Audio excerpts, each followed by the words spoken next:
Welcome everybody to the latest installment of KulaYoga Shala's online teacher feature. This is August of 2011, and today we're sitting down with our resident scholar at the Shala, John Pellicci. John, thanks so much for joining us, and pleasure to have you on here, man. And as one of the dearest friends in my life, it's been such a joy to really explore the teachings of yoga and with you and learn from you. And it's been one of the greatest joys since having the studio be part of our community to just have you be a part of it and to share all that you've studied over all these years with so many people that I think are really thirsty to be with an authentic teacher who's taken the time to not only absorb these teachings intellectually, but to integrate them into the person that you are, and that's such a blessing and an inspiration for all of us. So thank you so much, and my hope is that maybe you could just give people a little bit of a sense of your background in terms of your sadhana and how you came to this point in your life and the teachings, and then a little bit about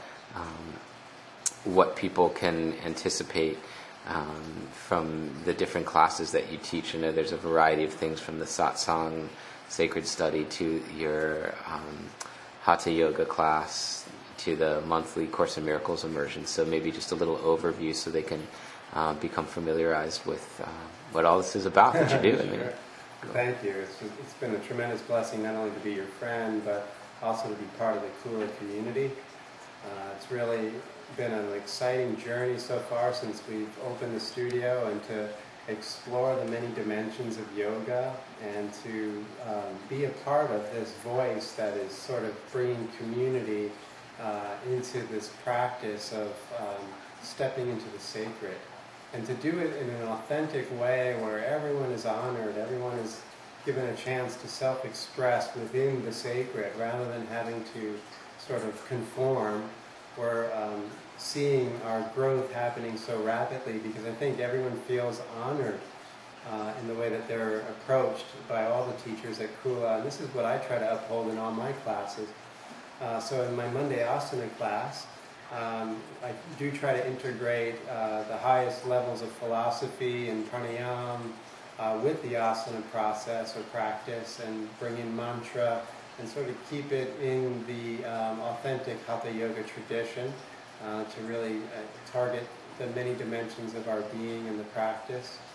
That's really been my sadhana, is to allow for an exploration of all the different avenues that allow for spiritual growth. So whether it's meditation or mantra or asana or philosophy, particularly philosophy has been my joy for almost 20 years now.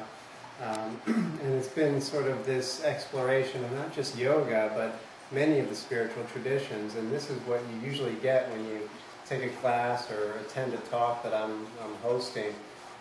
It's an integrative approach, and that's really where I stand in my whole spiritual life, is to realize that spirituality is something that is almost like a mixed bag, if you will, that every culture, every tradition has something very valuable and very important to tell us.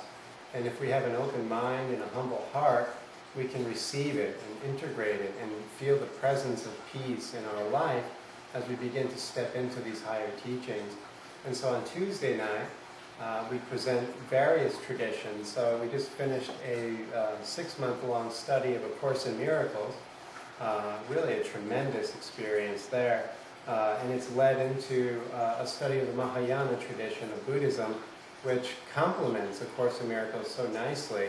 And it's just wonderful to watch the students' faces light up when they see the correlations that they learned through the exploration of A Course in Miracles, returning and these ancient teachings of Buddhist thought from the Far East. And wherever you go, there you are. And we have these experiences of connection and realization that span the centuries and span the cultures. And it just goes to show you that we really are connected to one Supreme Self that is showing up in a variety of ways.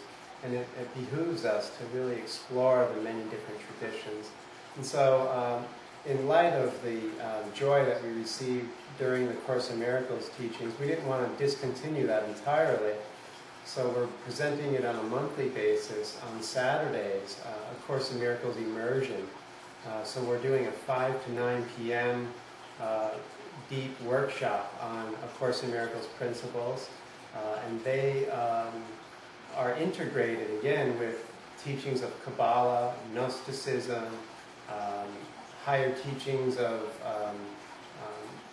science and spirituality, and how these traditions all merge together and help us integrate and navigate this labyrinth of consciousness.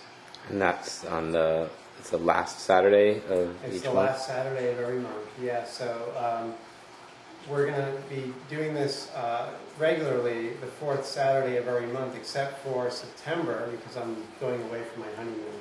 Yes. So it'll be the third Saturday of September, and do look for it. It's a great time.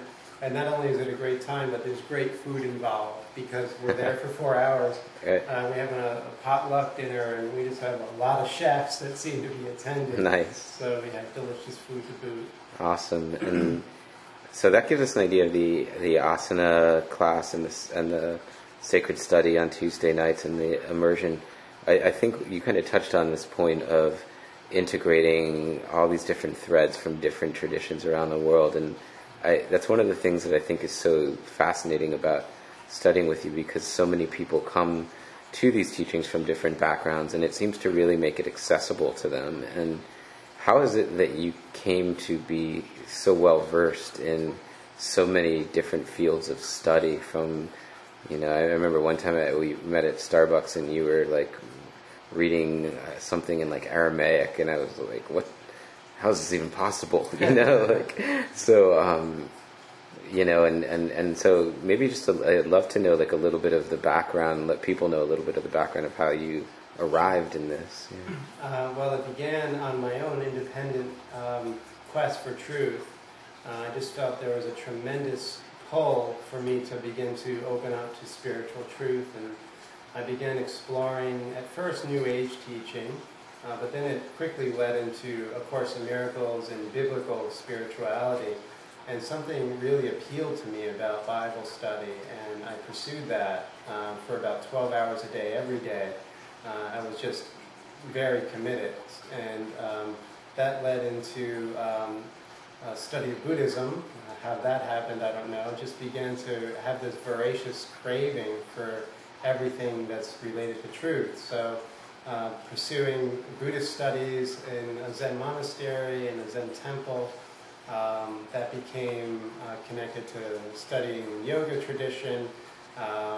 Judaism and Kabbalah was something of a long-time passion, but I also had the opportunity to study under a great professor in seminary who is a master of Hebrew and the Semitic traditions, and it just continued to spark interest in my Jewish studies. And so that's where the Aramaic tradition came in, the Zohar and the Kabbalah. So it's been something of a feast on all of these great traditions that present something that is so vital to our spiritual growth and our everyday reality. It's not something that's off on a mountaintop.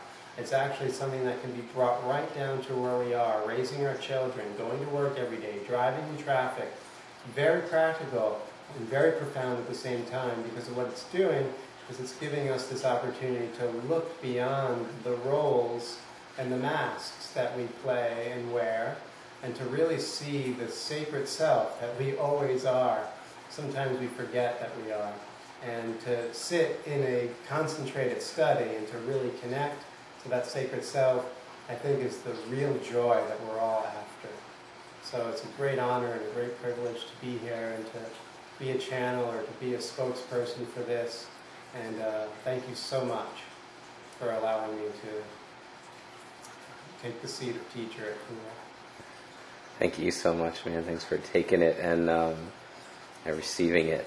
And it's a blessing to have you here, man. Thank you so much. Namaste. Namaste.